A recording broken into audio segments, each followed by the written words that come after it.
Bonjour, Nathalie, le journal de Nat, auxiliaire de vie.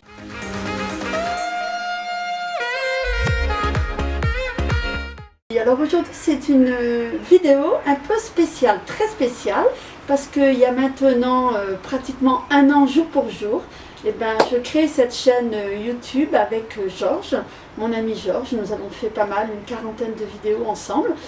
Et après, il a pris son chemin et moi le mien. Et j'ai continué parce que je suis une passionnée. Alors, donc, le 5 avril 2020, j'ai créé la chaîne Nat, le journal des auxiliaires de vie. 51 vidéos, 33 870 vues, 9 vidéos à plus de 1000. Donc je vous remercie énormément. Aujourd'hui je suis à l'intérieur parce qu'il pleut et je voulais vous raconter un petit peu mon parcours. Pourquoi j'ai voulu créer cette chaîne en fait? C'est simple. C'est parce qu'il y a 10 ans, j'ai commencé à faire ce métier. J'étais passionnée, je suis allée à l'école pendant un an, j'ai appris des tas de choses vraiment très diversifiées sur les maladies, sur l'aide à la personne, sur les animations, comment faire, il y a même eu un module pour faire un bon repas, quoi. Je veux dire, on était vraiment noté sérieusement, l'aide aussi à la toilette, enfin très diversifié. Et quand j'ai passé mon diplôme et que je l'ai eu, donc je suis très contente, les professeurs nous ont dit: faites attention, quand vous allez rentrer dans des associations, dites bien que vous êtes auxiliaire de vie. Faites le métier auxiliaire de vie. Moi, je dis oui, c'est une évidence. On a passé le métier, le diplôme, c'est une évidence qu'on va nous prendre pour auxiliaire de vie. Et c'est pas du tout ce qui s'est passé. Les premiers jobs que j'ai fait, en fait, je vais faire vite, je ne vais pas vous embêter. Tout de suite, c'était bon, allez, on va aider un petit peu la dame, mais tout compte fait, il y a beaucoup de ménage. Et puis, les gens étaient très exigeants. En fait, on vient normalement les aider, je veux dire, à la toilette, au repas, mais il fallait passer plus de temps à balayer par terre, surveiller si la poussière ne revient pas, quelques miettes, vite, on se faisait gronder. J'ai dit, c'est quoi? Ça m'a énervé. Franchement, je vous jure, ça m'a énervé. Vraiment, je me suis dit, mais c'est quoi ce métier en fait? On est auxiliaire de vie. Donc, je vais revenir un petit peu sur ce qu'elle a dit, la prof, et je vais exiger de faire le métier auxiliaire de vie. Du coup, j'ai fait beaucoup d'associations différentes, et à chaque fois, je disais, moi, je suis auxiliaire de vie. C'est de l'aide au lever, l'aide au coucher, l'aide au repas, l'animation, l'aide à la toilette, les sorties, aide aussi à l'entretien du cadre de vie, mais je ne suis pas aide ménagère. J'aurais voulu être ménagère en fait. J'aurais fait directement être ménagère, j'aurais directement été faire le ménage chez les gens. Et j'ai rien contre le ménage, non. Je voulais aider la personne dans sa globalité. Et je me suis rendu compte qu'en fait, personne ne connaissait ce métier. Même les associations, c'est triste à dire, mais même les associations. Du coup, quand il y a eu le Covid, c'était le moment ou jamais. C'était une idée qui me trottait dans la tête déjà depuis 2-3 ans, avec une amie auxiliaire de vie qui va se reconnaître. On en parlait, on a commencé à faire des petites vidéos. Puis ça ne s'est pas mis en place. Le fait de rencontrer Georges, lui il a été spontané. J'ai dit, allez, si tu veux. Lui il avait une expérience dans les maisons de retraite, en fait, dans l'unité Alzheimer, et moi à domicile. Donc on se complétait, et de là est née ces vidéos. Et j'espère que ça vous plaît, et je vous remercie beaucoup. Il faut faire tourner, il faut faire connaître notre métier.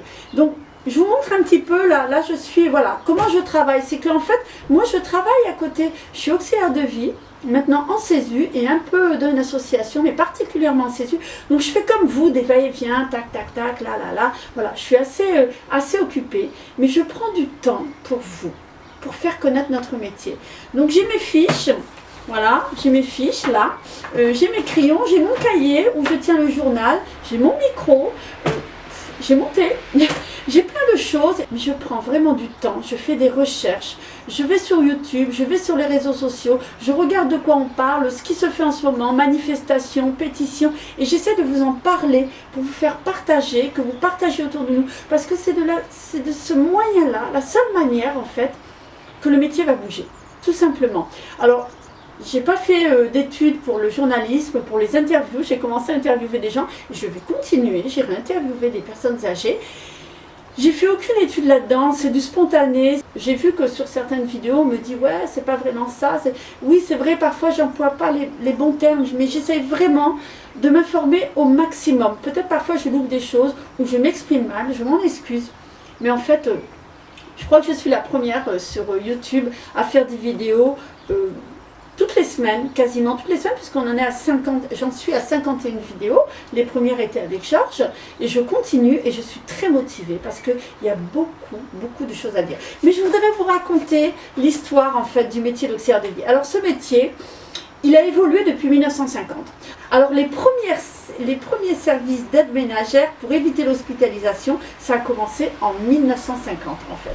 Après le 2 septembre 1954, le décret autorise les commissions d'admission à l'aide sociale, en fait de l'allocation d'aide sociale aux personnes âgées, en personnes âgées malades qui doivent rester à domicile, étaient considérées à domicile comme l'auxiliaire de l'infirmière. Et oui, l'auxiliaire de l'infirmière, ce n'était pas une femme de ménage, même à cette époque-là. Et en 1960, devient l'élément de la politique du maintien à domicile. En 62, un décret d'aide sociale qui dit que ce n'est plus donné sous condition d'un état de santé, mais chaque fois qu'il est nécessaire pour éviter un placement dans une maison de retraite en fait.